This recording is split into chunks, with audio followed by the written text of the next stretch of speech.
ท่านรู้บ่ว่าการฟอกเงินแม่นหยังมันอาจเบิ่งคือว่าเป็นการเอาเงินที่เปื้อนมาซักให้กลายเป็นเงินที่สะอาดแต่ความเป็นจริงแล้วการฟอกเงินหมายถึงการปิดบังบ่ให้รู้ถึงแหล่งที่มาของเงินดังกล่าวว่าได้มาจากการก่ออาชญากรรมการฟอกเงินเป็นการกระทำผิดทางอาญาประเภทหนึ่ง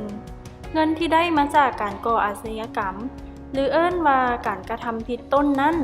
หมายถึงการกระทำผิดทางอาญาที่เฮ็ดให้ได้เงินมาแล้วพยายามปิดบังแหล่งที่มาของเงินดังกล่าวตัวอย่างเช่นการปล้นทรัพย์การค้าขายสิ่งเสพติดการฆ่ามนุษย์การโซ่ลาดบังหลวงการก่อการร้ายและการฉ้อโกงภาษีแล้วทานรู้จักลูกค้าของทานดีแล้วหรือยังในนามที่เป็นพนักงานธนาคารผู้ที่ประกอบธุรกิจก็คือหัวหน่วยที่มีหน้าที่ต้องรายงานต้องรู้ข้อมูลของลูกค้าเป็นอย่างดีการสนองทุนให้แก่การก่อการร้ายแม่นหยังแม่นการสนองทุนหรือเงินให้แก่การก่ออาชญากรรมการก่อการร้ายเป็นอาชญากรรมที่ร้ายแรงประเภทหนึ่ง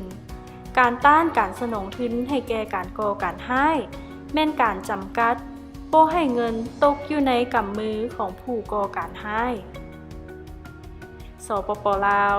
ในนามที่เป็นสมาชิกกลุ่มอาซีแปซิฟิกเพื่อต้านการฟอกเงิน